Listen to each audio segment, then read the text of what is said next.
오늘은 요한계시록 15장 말씀 1절로 해서 4절 말씀까지 보고자 합니다.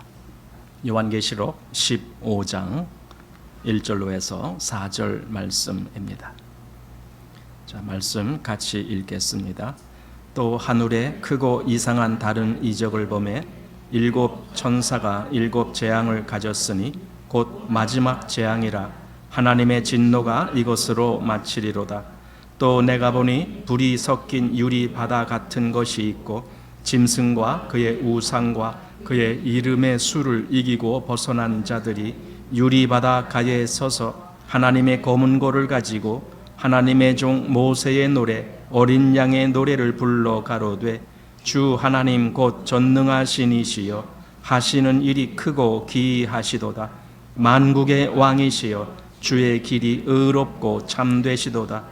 주여 누가 주의 이름을 두려워하지 아니하며 영화롭게 하지 아니하오리이까. 오직 주만 거룩하시니이다. 주의 의로우신 일이 나타났음에 만국이 와서 주께 경배하리이다 하더라.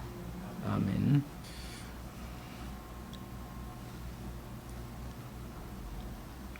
자, 요한계시록은 이렇게 볼수록 우리가 느끼는 것이 있는데 어떤 사건의 그 전개라든가 또 그것의 결과라든가 이런 것이 자꾸 이렇게 중복되면서 나온다라는 걸 보게 돼요. 물론 중복된다라고 해서 똑같은 모양을 묘사하는 것이 아니라 그 똑같은 결과인데 다른 각도에서 또 다른 각도에서 이렇게 보면서 지금 이 한 사건을 말씀하는 건데도 또 다른 이런 모양으로 표현하는 그런 모습들을 보게 됩니다. 이것이 이제 반복적 병행이라고 하는 그런 표현 방법인데, 즉 이 역사의 종말에 대해서 표현할 때에 이렇게 반복적 병행의 방법을 통해서 그 다양한 장면을 이렇게 제시하는 그런 모습으로 요한계시록이 전개되고 있습니다. 이제 지금 우리가 보기 시작하는 15장, 16장 이것도 역시 그렇게 반복된 병행의 방법으로 제시가 되는 겁니다. 그런데 이제 이 부분에서는 이 초점이 어디로 맞추고 있느냐 하면은 하나님이 그 악인들에게 쏟으시는 마지막 재앙, 심판, 바로 여기에 초점이 맞춰지고 있어요. 이제 사실은 14장에서 우리가 그걸 보았는데 마지막 때에 되어질 추수 그걸 보았잖아요. 사실 그건 마지막 때에 될 겁니다. 그런데 미리 보여준 거예요.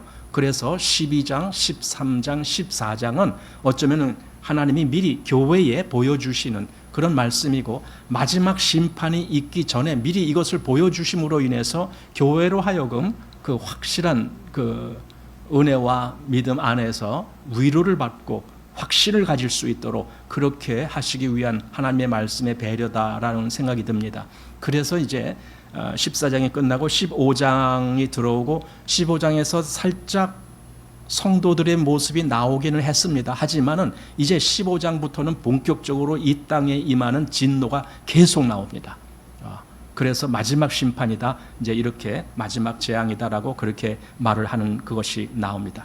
그것이 이제 다른 말로 하면은 일곱 대접의 재앙입니다. 그게 마지막 재앙이에요. 일곱 대접의 재앙이라는 것은 이제 일곱 천사가 각각의 그 대접을 쏟을 때에 나오는 재앙이니까 일곱 가지가 나온다 이렇게 볼 수 있는데 사실 그게 마지막 하나를 얘기하는 겁니다. 그래서 일곱 번째 재앙을 마지막 재앙이다. 그리고 실제로 이 일곱 번째 재앙이 요 다음 16장부터 이제 본격적으로 나오는 거예요. 그러면은 오늘 15장은 16장에 들어가기 전에 미리 일종의 서문과 같은 그런 위치에서 소개하는 겁니다. 그러면서 소개하기 전에 재앙을 말하기 전에 잠깐 성도들의 모습을 말하고 그리고 이제 재앙으로 넘어가는 그런 모습을 보여주고 있습니다. 자, 구속을 받은 사람, 우리가 보통 구원이다라고 이야기하는데 구원받은 사람들은 어디가 있는가? 이제 이거 좀 중요합니다. 저도 이제 이 요한계시록을 자꾸만 이렇게 보다 보니까 뭔가 이렇게 전체적인 구성이 이렇게 보이는 것 같은 느낌이 들어요. 그런데 너무 감사한 거예요. 뭐냐면은 지금 이제 오늘부터 보게 될 이 마지막 재앙이 있잖아요. 7 대접의 재앙이 있잖아요. 이건 우리 성도들이 받질 않아요. 이미 우리가 앞에서 14장에서 그 마지막 추수 이런 걸 보았지만 사실은 그건 마지막 때 되어질 일이거든요. 그러니까 이거 16장부터 나오는 7 대접의 재앙도 성도들이 다 받는 거 아닌가 했는데 아니에요. 제가 몇 번을 지금 요한계시록을 보면서 그걸 분별하는 그런 어떤 안목이 뜨였다라고 할까요? 어떤 책에서 본 건 아니에요. 그러나 제가 그 말씀들을 보면서 느낀 것이 있어요. 조금 이따가 더 자세히 설명하겠지만 우리 성도들이 이 재앙에 포함되지 않는다라는 거예요. 그걸 제가 이제 나중에 설명하면서 같이 말씀드리고자 합니다. 자, 여기 구속받은 하나님의 사람들은 그 사람들은 어떤 사람들이냐면은 오늘 15장의 말씀을 보면은 짐승과 그의 우상과 그의 이름의 수를 이기고 벗어난 자다 이렇게 돼 있어요. 한마디로 믿음의 승리를 한 자들이다 이런 말입니다. 근데 그들이 어디에 있느냐? 하나님의 보호자 앞에 그 불이 섞인 유리 바다 거기 그 가에 있다라는 거예요. 한마디로 이 땅에서 그 진노받는 거기에 섞여 있지 않는다라는 거예요. 성도들은 그 위에 가 있다라는 거예요. 그러면서 거기서 무엇을 하느냐? 하나님의 종 모세의 노래 또 어린 양의 노래를 불러요. 거기서 그거는 구속받은 사람만 부르는 노래예요. 그 노래를 부르고 그 다음에 그 노래의 내용이라든가 이런 것들을 이제 살펴보면은 참 놀라운 거예요. 왜냐면은 우리가 그런 거 있잖아요. 왜 이 땅에서도 어떤 그 정치적으로나 또는 어떤 사법적인 그런 어떤 강한 그런 어떤 심판이 어떤 체벌이 주어졌을 때에는 너무하다 이런 말을 하거든요. 요즘 전국이 아니라 전 세계적으로 보면은 사형이 집행되는 나라가 그렇게 많지 않아요. 재판에는 사형을 선고하기도 해요. 우리나라도 지금 그래요. 최고형은 사형으로 되어 있어요. 아직도 사형이 폐지된 것은 아닙니다. 그러나 사형을 선고해도 사형 집행을 안 하고 있어요. 현재 우리나라 지금 벌써 10수년 동안을 사형 집행을 안 하고 있습니다. 왜냐하면 사형을 하는 것은 너무 잔인하다. 아무리 그가 큰 죄를 저질렀다 할지라도 인간이 다른 어떤 인간의 목숨을 끊게 하는 것은 그건 너무 지나친 것이다. 이제 이런 아마 논리들이 있습니다. 한마디로 심판이 너무 가혹하다라고 하면은 거기에 대한 반발이 좀 나오는 겁니다. 그러면요, 이 마지막 재앙에서 하나님은 어마어마한 재앙을 쏟아부어요. 그럼 사람들이 하나님 너무하십니다. 좀 우리에게 조금 자비도 좀 주시고 좀 그러면 안 됩니까? 왜 이렇게 모진 심판으로 우리를 못 살게 하십니까? 아마 이렇게 항의하고 뭔가 제기할 수 있는 그런 사람들이 있을지 모릅니다. 그런데 성도들의 입장에서는 그게 아니에요. 그게 너무나 타당하고 너무나 지당하고 공의롭고 정의로운 그런 심판입니다. 라고 그걸 찬송하고 있어요. 이게 성도들의 입장입니다. 그러니까 성도들은 하나님의 심판이 공의롭고 정의롭고 또 그 심판이 참됩니다. 이러면서 하나님을 찬송하는 그런 내용들이 이제 여기 나오는 거예요. 그게 바로 우리가 여기서 볼 15장입니다. 그러니까 심판을 본격적으로 들어가기 전에 성도들이 하나님의 심판이 얼마나 공의로우냐라는 것을 먼저 선포를 하는 거예요. 그걸 찬송하는 거예요. 그리고 이제 심판이 들어가는 거예요. 자, 그 부분을 그래서 여기 15장은요 이제 두 부분으로 보이잖아요.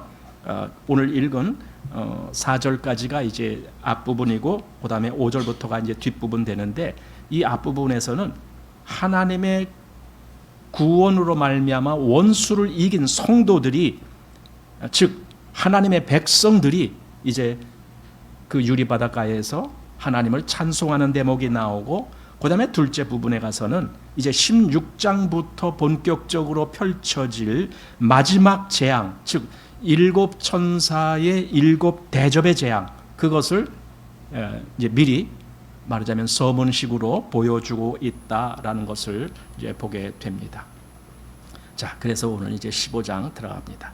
자, 15장 1절 말씀에 또 하늘에 크고 이상한 다른 이적을 보매 일곱 천사가 일곱 재앙을 가졌으니 곧 마지막 재앙이라 하나님의 진노가 이것으로 마치리로다. 그러니까 재앙이 여기 일곱 천사의 일곱 재앙이라고 했는데 그게 마지막 재앙이라는 그 한 재앙에 다 들어가 있는 거예요. 우리가 앞에서 보면은 그 화가 있으리로다 하고 그 화를 세 번을 말해요. 그 세 번의 화에 오늘 이제 이 얘기가 바로 마지막 세 번째 화를 이야기하는 거예요. 그런데 이제 이 앞에 이렇게 시작합니다. 하늘에 크고 이상한 다른 이적이 있다라는 겁니다.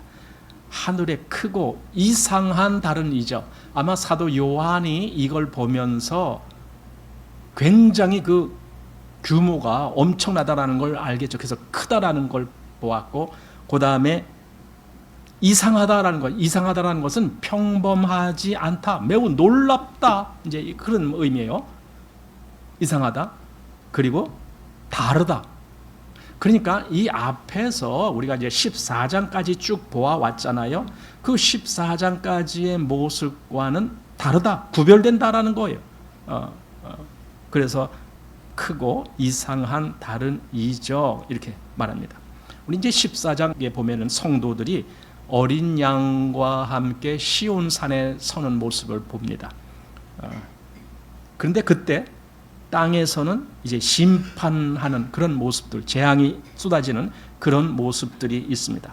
그리고 이제 하나님의 그 추수가 두 가지인데, 하나는 알곡을 추수해서 주님이 예수께서 추수하는 것이고, 두 번째는 천사, 재앙을 내리는 천사가 그 포도송이를 추수해서 포도즙 틀에다 던져서 재앙을 받게 하는 그런 모습, 이제 이것을 앞에서 보였습니다.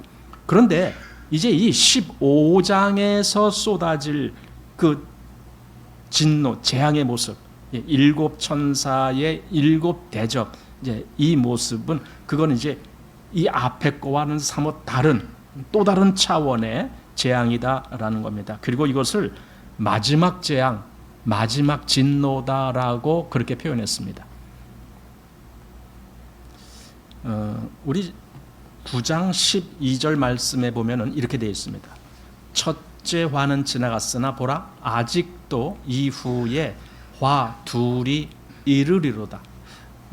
이제 세 번의 화가 말씀되고 있는데, 그 첫 번째 화가 지나갔다. 이 다섯 번째 천사의 나팔 재앙, 그게 여기서 말하는 첫 번째 화라고 표현한 겁니다.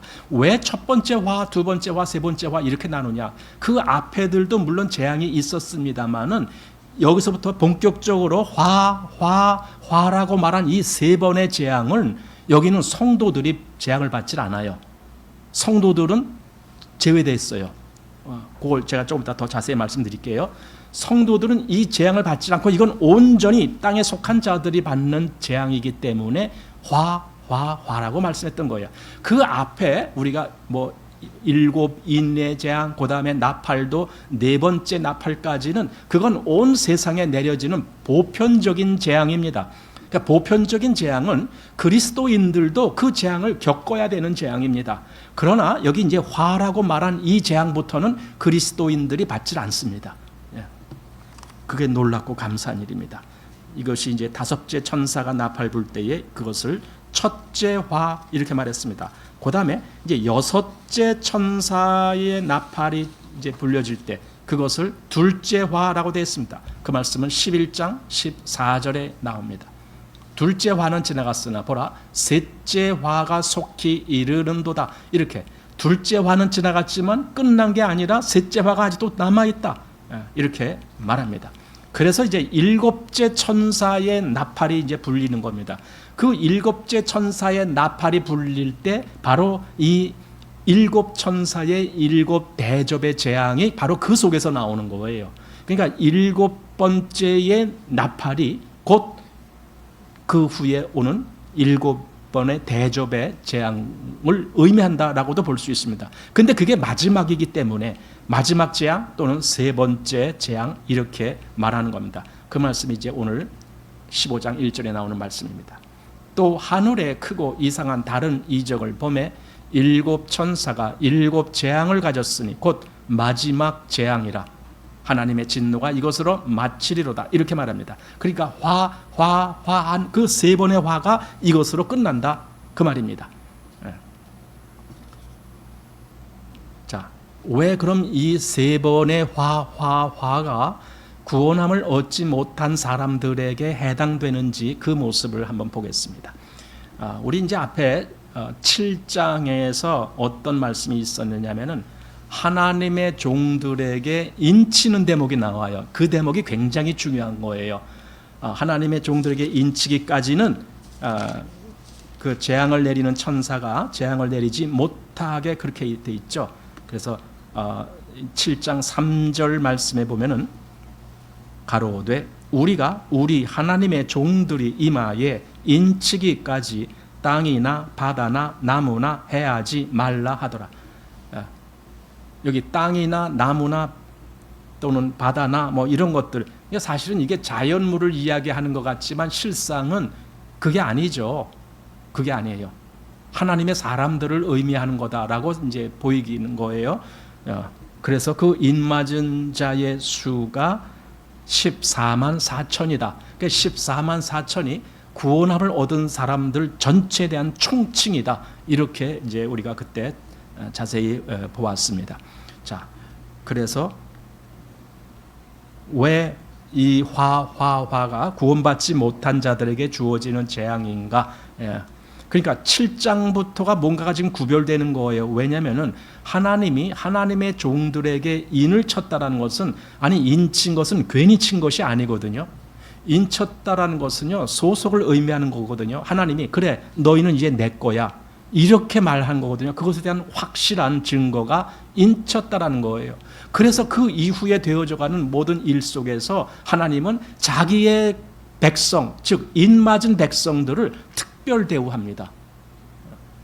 그 내용에 대해서 우리가 주목해야 됩니다. 그래서 첫 번째 화인 그 다섯 번째 천사가 나팔을 불러줄 때 9장 4절 말씀에 이렇게 되어 있습니다. 저희에게 이르되 땅의 풀이나 푸른 것이나 각종 수목은 해하지 말고 오직 이마에 하나님의 인 맞지 아니한 사람들만 해하라. 이렇게 나온 거예요. 그러니까 인 맞은 사람은 이 해를 받지 않는다라는 거예요. 이게 첫 번째 화입니다. 그러니까 첫 번째 화, 즉 다섯 번째 나팔이죠. 그게 그 첫 번째 화에 대해서 인 맞은 사람은 받지 않습니다. 그러니까 여기 아까 풀이나 푸른 것이나 각종 수목, 이게 구원받은 사람들을 의미한다라고 보는 게 옳다라는 거예요. 그래서 아까 우리 7장에서도 그렇게 보았잖아요. 그래서 이들은 해를 받지 아니한다라고 합니다. 그 다음에 이제 둘째 화, 그것이 여섯 번째 천사의 나팔입니다. 그때 사람 3분의 1이 죽임을 당한다라는 그런 엄청난 재앙인데, 그 수에 그 3분의 1 이런 걸 계산할 때의 그 수 속에는 인맞은 사람들이 들어가질 않습니다. 그 내용을 9장 20절에서 보겠습니다.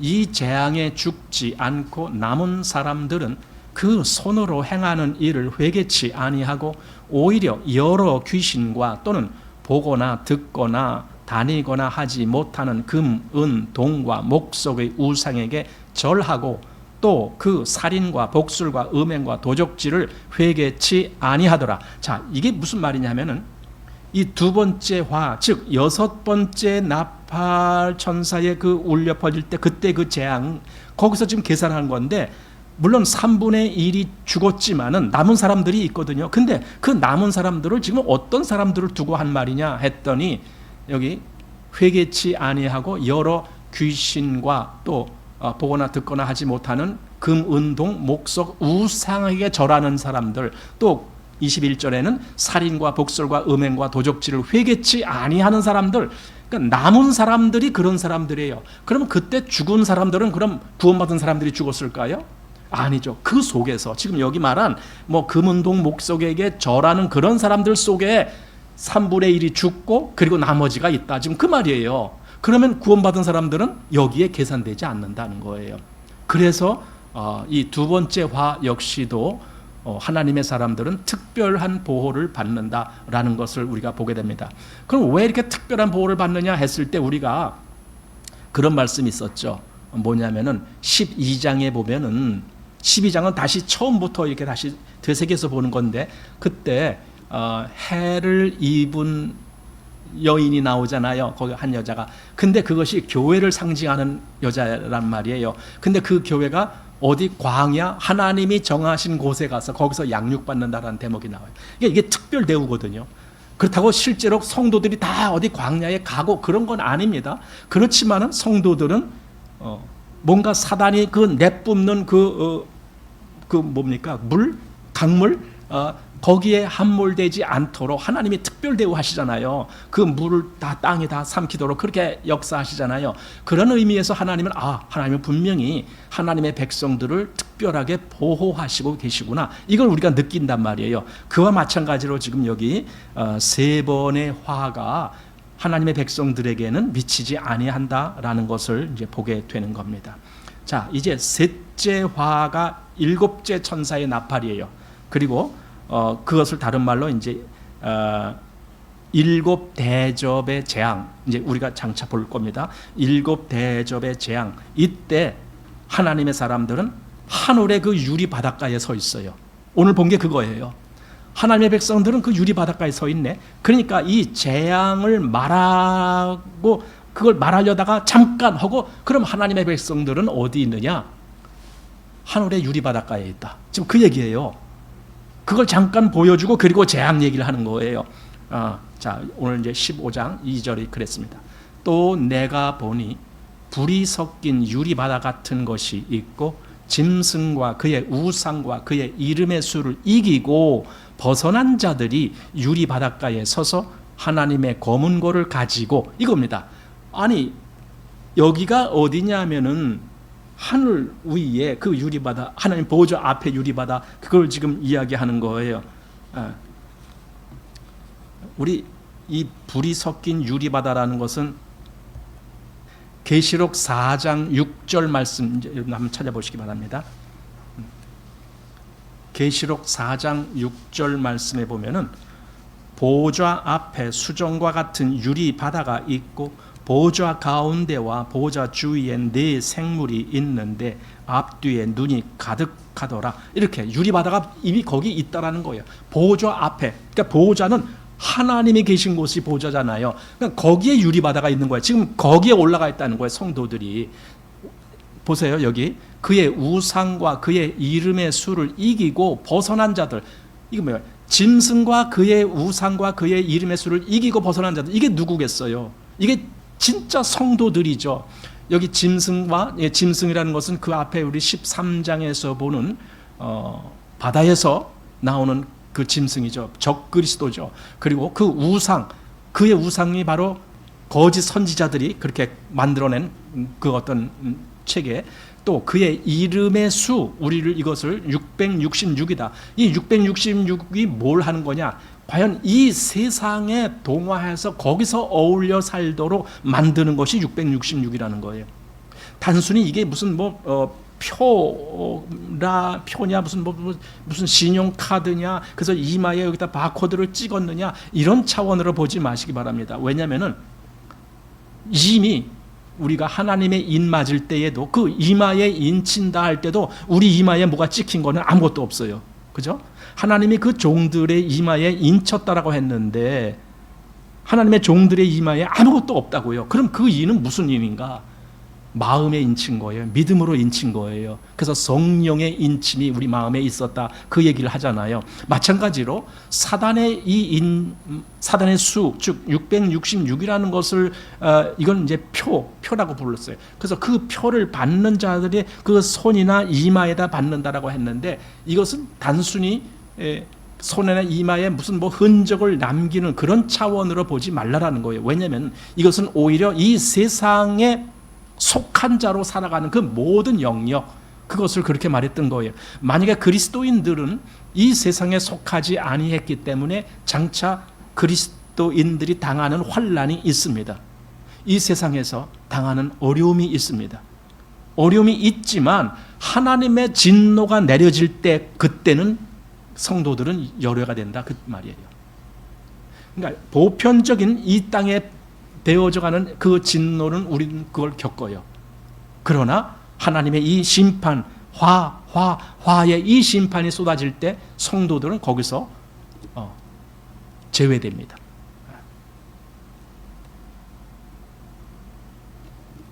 자, 그래서 그들이 이제 그 유리 바닷가에, 근데 그 불이 섞인 유리 바다라고 그랬어요. 이런 유리 바다라는 게 뭐겠습니까? 유리처럼 이렇게 딱딱하다라는 개념으로만 보질 말고 유리는 투명한 거예요. 저 너머가 다 보여. 근데 불이 섞인 유리 바다라는 게 무슨 뜻이냐면요, 저 밑에서 지금 불의 진노가 있다라는 거예요. 투명한 게 다 보이는 거예요. 그런데 이 성도들은 그 유리 바다 위에 있어요. 그 바닷가라고 돼 있지만은 그게 위에예요. 그게 그 밑에 있는 게 아니라고요. 그 밑에서는 불의 심판이 임하고 있어요. 그러니까 그게 다 보인다니까, 성도들 앞에. 14장에 보면은 그래서 여기 이렇게 표현하고 있어요. 이 진노받는 모습이 천사들 앞과 또 어린 양 앞에서 고난을 받는다, 이런 모습이 있어요. 그러니까 그거는 아마 이 유리바다를 통해서 쭉 보고 있다 그겁니다. 사실 천사들 앞과 또 어린 양 앞이라면 그건 그럼 하늘나라에 가 있다는 말인가? 하늘나라에서 그럼 심판이 쏟아진단 말인가? 그거 아니거든요. 그 앞에 유리바다가 있기 때문에 다 보인다는 뜻이에요. 자, 그 내용 여기 14장 9절 말씀 보십시오. 또 다른 천사 곧 셋째가 그 뒤를 따라 큰 음성으로 가로되 만일 누구든지 짐승과 그의 우상에게 경배하고 이마에나 손에 표를 받으면 그도 하나님의 진노의 포도주를 마시리니 그 진노의 잔에 섞인 것이 없이 부은 포도주라. 섞인 것이 없이 부은 포도주라는 말은요, 그 진노가 정말 하나도 거침이 없이 아주 그냥 확 맹렬하게 쏟아진다는 의미겠죠. 자, 그래서 그 다음에 거룩한 천사들 앞과 어린 양 앞에서 불과 유황으로 고난을 받으리니, 이렇게 되어 있습니다.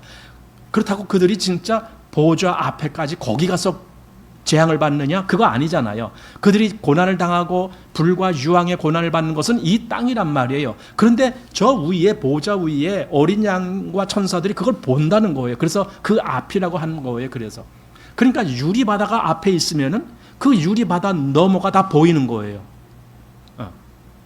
통하는 것은 아니지만은 다 보일 수 있게. 그런데 여기 불과 유황으로 고난을 받으리니, 그러니까 그게 불이 섞인 유리가 되는 거예요. 말하자면 이 투명한 그 어떤 것에 보니까 불이 다 보이는 거예요.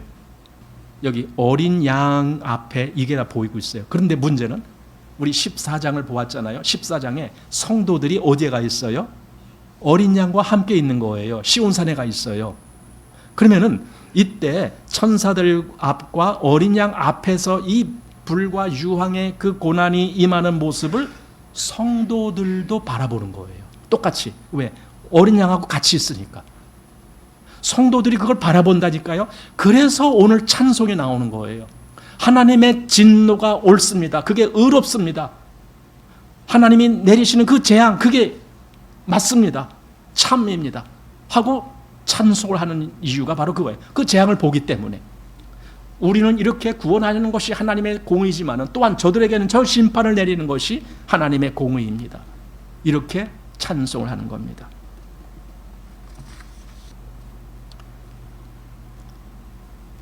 자, 우리 성경을 오늘 오늘 성경 또는 다른 곳에서 우리는 그런 것을 보게 되는데, 여기 짐승과 그의 우상과 그의 이름의 수를 이기고 벗어난 자들이 유리 바닷가에 서서라고 이제 기록되어 있어요. 유리 바닷가에 서서 제가 아까 그것은 그 위를 이야기하는 거다라고 말씀드린 이유가 그겁니다. 뭐냐면은 여기 바닷가, 이 가장자리라는 그 가라는 그 말이 이게 전치사인데 헬라어에 에피라는 전치사가 있어요. 그것이 이제 여기서 우리말에 가장자리다 이렇게 번역이 된 건데, 원래 그 에피라는 전치사는 위라는 의미를 갖고 있어. 어디 위에, 영어에는 on, on the desk 하면 책상 위에 뭐 이런 것처럼 어디 위에가 헬라어의 에피입니다. 근데 대부분의 번역본은 이렇게 그 유리 바닷가라고 말했지만은 킹 제임스 버전은 유리 바다 위에 이렇게 돼 있어요. 그래서 그 단어를 그대로 살렸구나라고 하는 그건, 그러니까 그 유리를 통해서 그 심판이 다 보이는 거예요. 이긴 자가 거기 서 있는 거예요. 자, 그런데 생각해 보세요. 거기서 뭘 합니까? 3절 말씀해 보니까 여기 3절에 하나님의 종 모세의 노래 어린 양의 노래를 불러 가로되 주 하나님 곧 전능하신 이시요 하시는 일이 크고 기이하시도다. 만국의 왕이시여 주의 길이 의롭고 참되시도다. 여기 우리가 주목할 것은 그거예요. 하나님의 종 모세의 노래 그리고 어린 양의 노래, 이걸 동격으로 취급하고 있습니다. 즉 모세의 노래나 어린 양의 노래나 이게 같은 부류의 노래다라는 거예요. 그걸 부른다는 거예요. 그럼 뭐 이게 무슨 말이냐면, 여러분 모세의 노래가 무엇이겠습니까? 모세가 언제 노래를 불렀습니까? 애굽에서 이스라엘이 나올 때에 그들이 나중에 홍해 바다를 건너는 그 날이 옵니다. 홍해 바다를 건넜는데 뒤에 누가 따라왔습니까? 애굽 군사들이 따라왔습니다. 하나님이 어떻게 하셨어요? 그 애굽 군사들을 다 그 수장시켰습니다. 그걸 다 봤어요. 누가 봤어요? 이스라엘이. 그걸 다 보고 그리고 찬송한 거예요. 그게 15장입니다. 자, 한번 그 모습을 여기 이제 보십시오. 14장 30절 여기에 그날에 여호와께서 이같이 이스라엘을 애굽 사람의 손에서 구원하심에 이스라엘이 바닷가에 애굽 사람의 시체를 어떻게 했어요?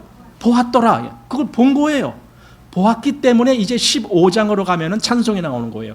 자, 15장 그 찬송 중에 이제 제가 13절만 여기다 썼어요.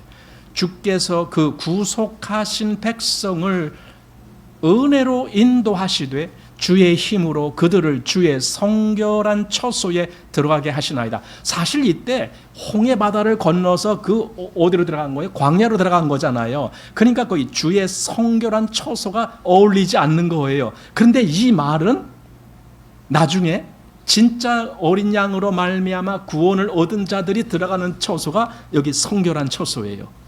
그러니까 이미 모세의 그 노래 속에 이미 마지막 때 어린 양의 구속에 대한 그 내용이 같이 포함되어 있는 거예요. 같이 뭡니까? 대적을 심판하시는 하나님의 심판을 다 본 거예요. 그때 이스라엘도 봤고, 그리고 지금 구원 얻은 사람들도 뭘 어디서 본다고요? 유리 바닷가에서 그 투명한 저 밑에 뭐가 이루어지니 다 보이는 그 유리 바다. 저 다 보니까 거기서 막 불의 재앙이 일어나고 그걸 다 보는 거예요. 그러니까 이스라엘이 애굽의 그 군사들의 죽은 시체를 보고 노래했듯이 하나님의 그 구원함을 입은 사람들도 그 유리바다에서 그걸 이 세상의 심판을 보고 노래하는 거예요. 그게 오늘의 말씀입니다. 거기에 성도들이 하나님의 검은고를 가지고 유리바닷가에서 하나님의 종 모세의 노래, 어린 양의 노래를 부른다라고 되어 있습니다. 검은고를 가지고 하나님의 검은고. 여러분, 하나님의 검은고는 원래 하나님의 보호자 앞에 있는 네 생물과 그리고 24장로들이 가지고 있었던 거예요. 근데 그것이 지금 여기 구원 얻은 성도들에게도 그게 주어졌다라는 거예요.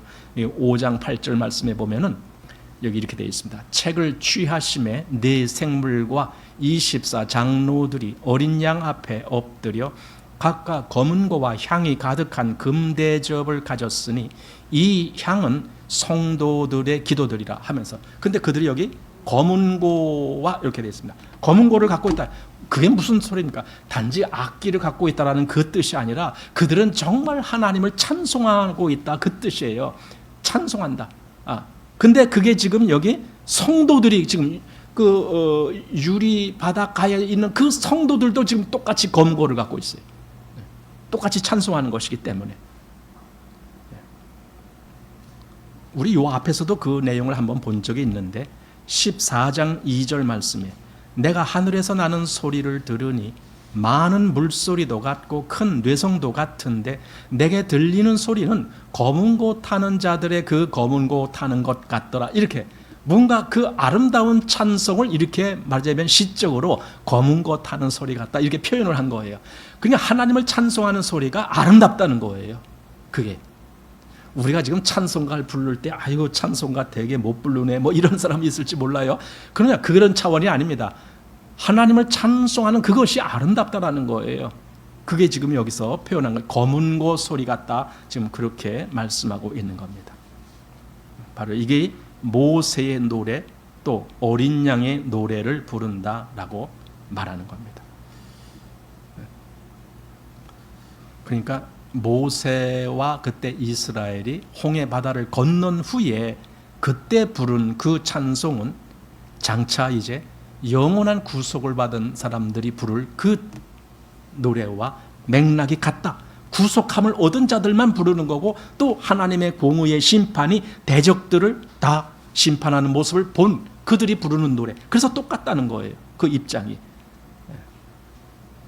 여기서 그래서 성도들이 찬송한 이유 중에는 자기가 구속받은 것도 있고 그 다음에 원수들이 심판받는 그것도 같이 포함된다.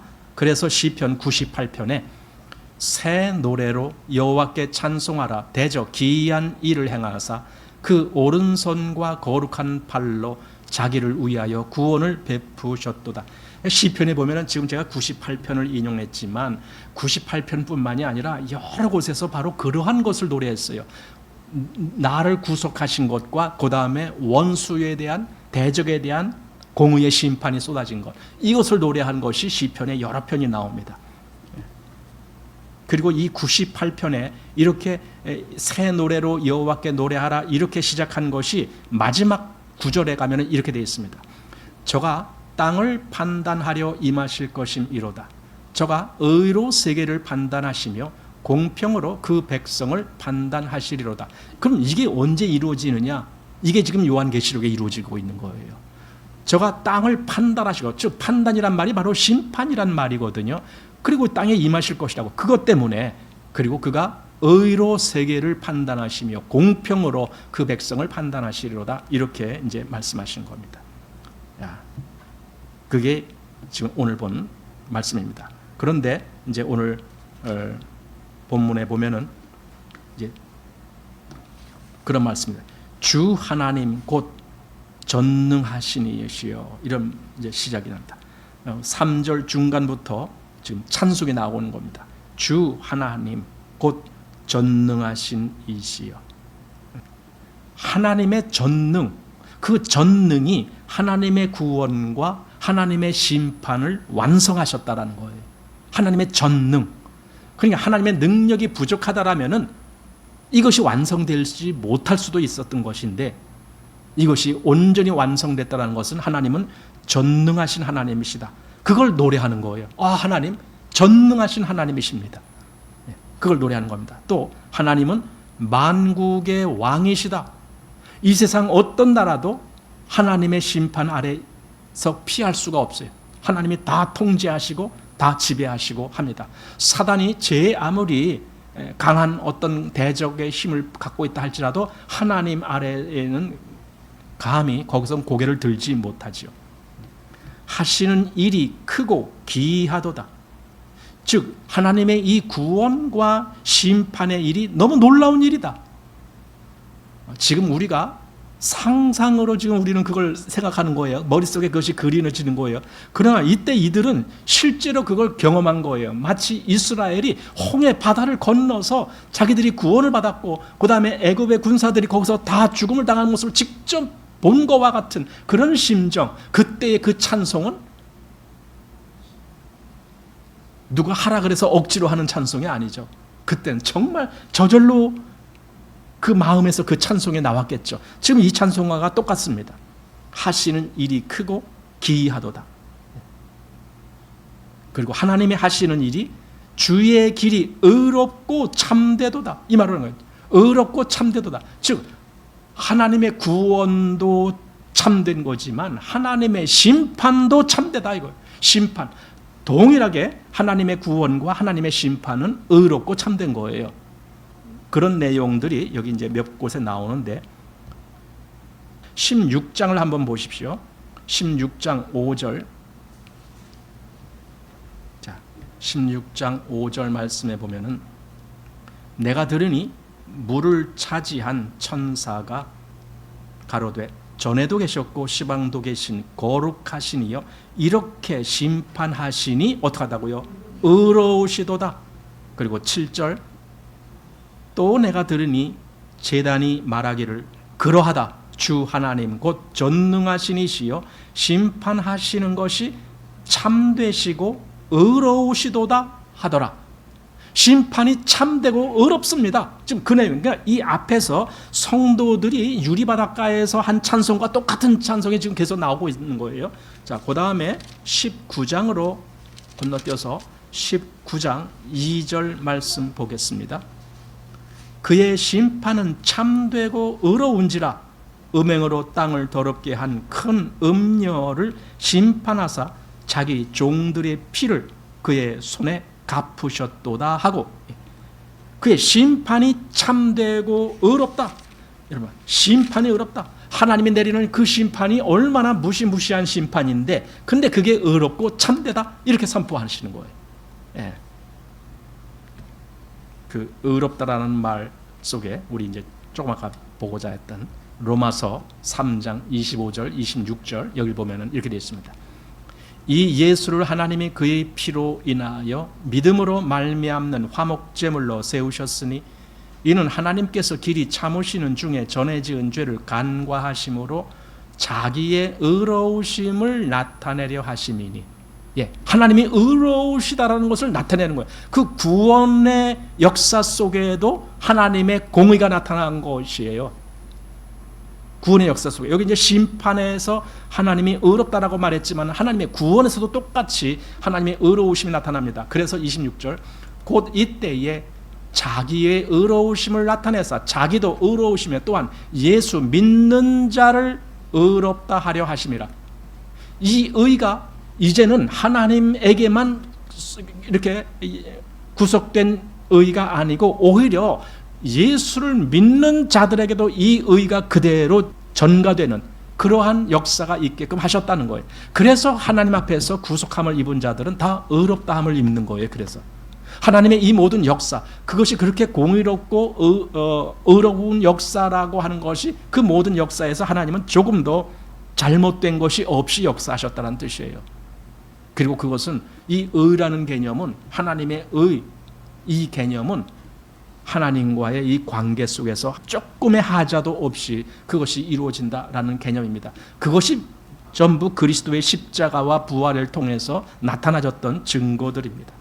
이것이 하나님이 의로우시다라고 하는 겁니다. 자, 이제 4절 말씀 오늘 본문의 4절입니다. 주여 누가 주의 이름을 두려워하지 아니하며 영화롭게 하지 아니하오리까 오직 주만 거룩하시니이다. 주의 의로우신 일이 나타났음에 만국이 와서 주께 경배하리이다 하더라. 3절 이제 중간부터 해서 지금 이 4절까지가 그게 다 찬송이 나오는 거예요.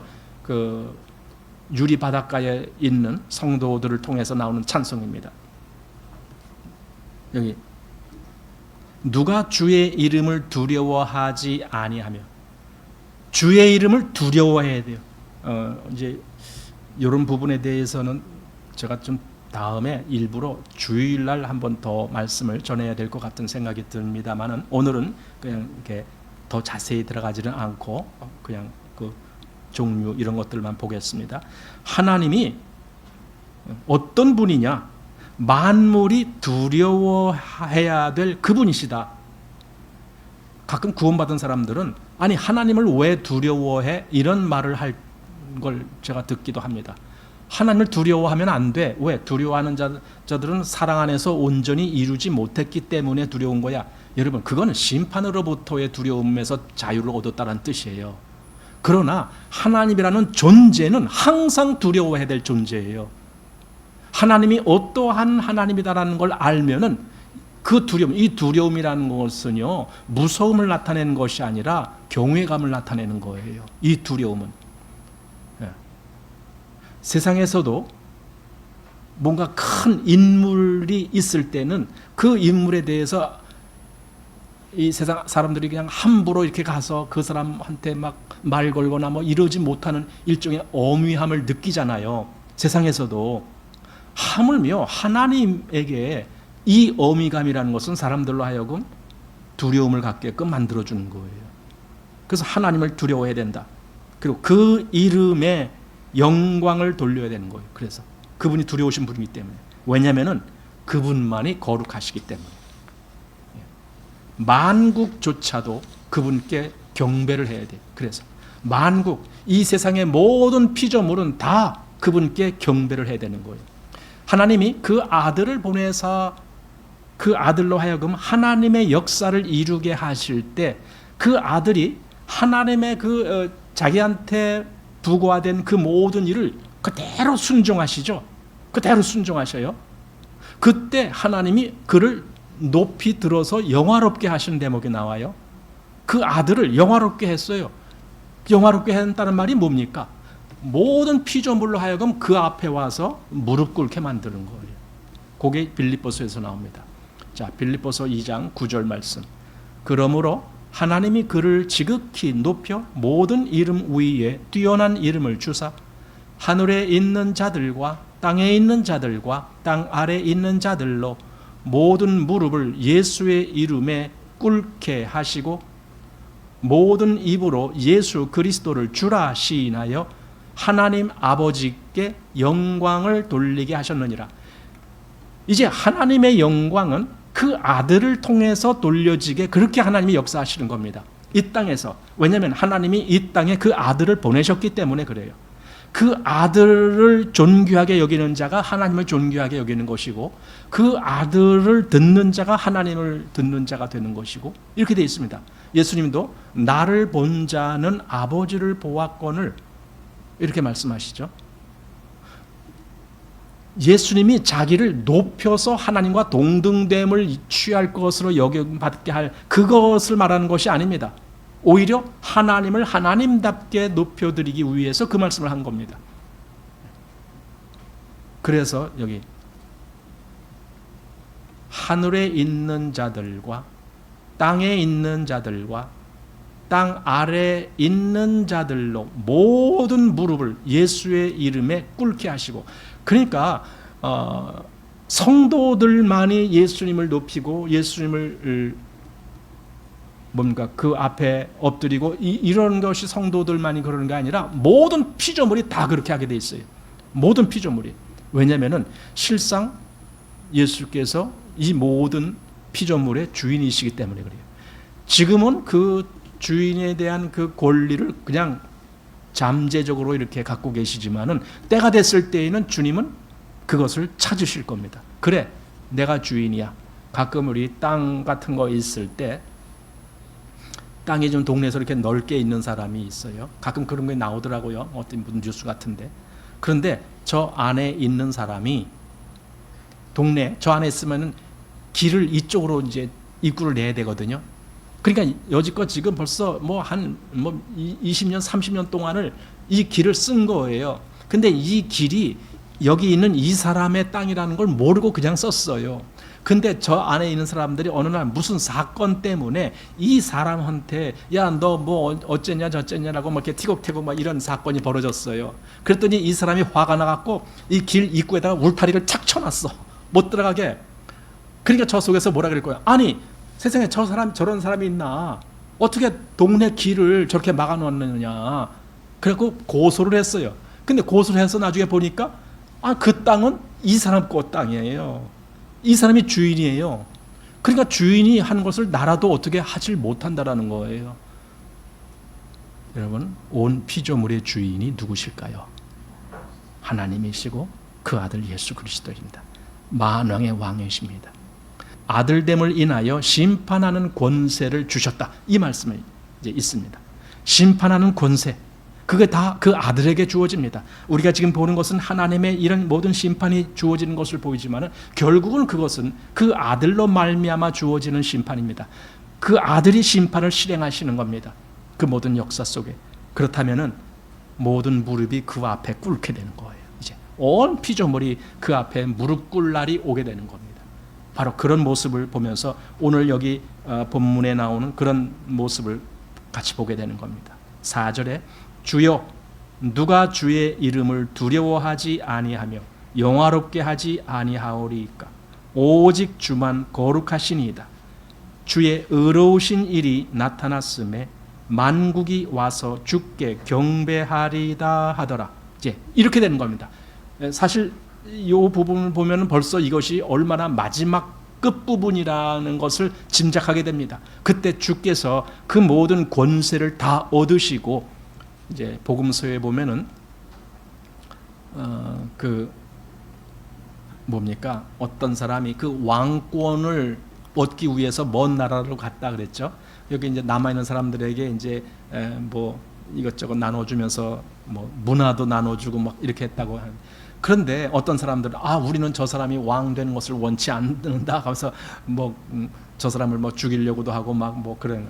또 여기 이 문화를 받은 사람도 어떤 사람은 열심히 일한 사람도 있지만 어떤 사람은 그냥 놀기만 하고 막 하나도 남긴 거 없이 막 그런 사람들이 나중에는 진짜 그 왕권을 가지고 돌아왔을 때 어떡하겠느냐 이거예요.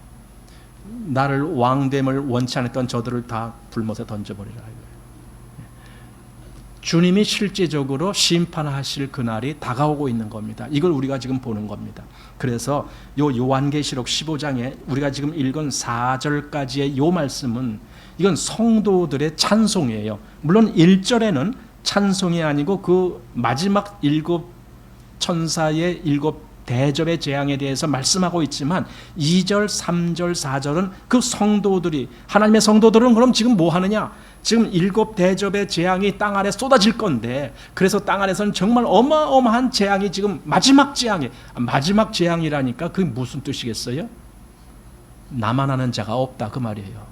그걸로 끝이니까 하나님이 뭐 끄트머리 조금 남겨놓고 그럼 나중에 또 다시 재앙을 내려야 되잖아요. 그게 아니라 이게 마지막 재앙이니까 이 7 대접에 나만 아는 자가 없어요. 다 끝이에요. 이게 이 세상의 끝이에요. 그런데 성도들은 그때 어디가 있느냐?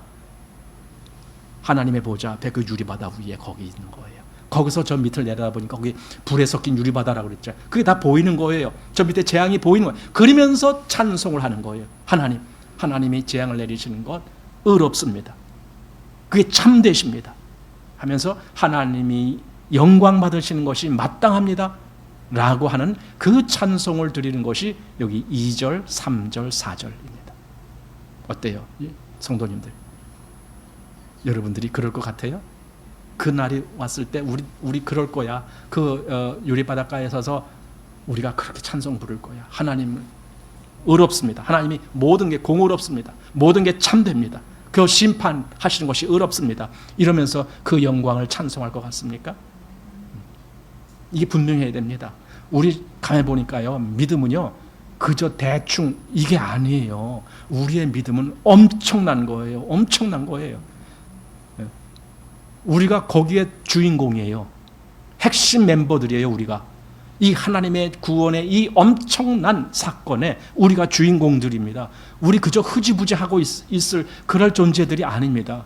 지금은 뭐 별거 아닌 것 같고 막 그렇지만은요. 여러분 우리 최소한 우리 마음만이라도 우리가 그렇게 흐지부지한 존재가 아니라는 걸 인식을 해야 돼요. 한마디로 우리가 하나님의 자녀들이다. 우리가 하나님 나라의 백성이다. 우리의 시민권이 하늘에 있다.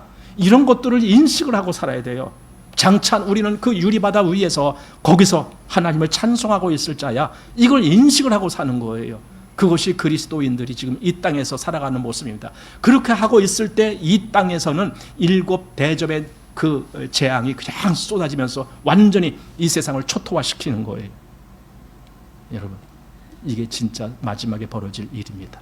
우리 성도님들이 이 분명한 위치에서 우리의 믿음이 우리를 어떻게 이끄시는지, 하나님의 그 은혜의 역사가 어떻게 우리를 그 위로 이끄시는지, 그 실제 주인공이 되고 그 체험자가 되셔서 하나님을 찬송하는 모든 성도님들이 되시길 바랍니다.